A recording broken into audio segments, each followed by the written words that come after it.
Jæja Emil, þrenna í dag, hvernig líður?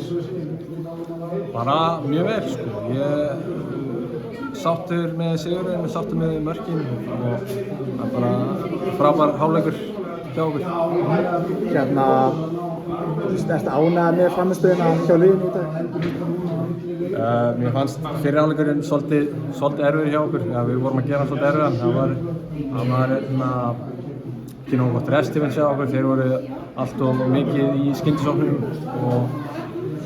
en við vorum flottir í seinni hálfleik, þá bara stjórnuðu leiknum alveg frá A til Ö og skorum góð 2 mörk og uppskorum flotta sigur. Svona tvískiptur leikur þá? Ég veit það ekki alveg sko. Mér fannst við alveg með yfirhöndina alla tíman í leiknum. Þeir voru samt alveg áttu sín moment sérstaklega í fyrri hálfleik en maður er svona mest svektur bara ekki að skora fleiri mörk sko. Við áttum marga sénsa á því og það hefði verið betra að vera með stærra forskot komið til næsta leik. Gæti það betið ykkur í útileiknum? Við ætlum bara að við þurfum náttúrulega bara að klára þetta verkefni.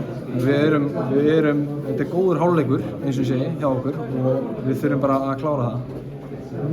Hérna, þú tókst vantilega vítin bæði í neðra vinstra horni. Varstu búinn að ákveða þig? Ekki þannig sko. Ég er bara tilfinningin. Spontaneous? Já, svona svolítið þannig.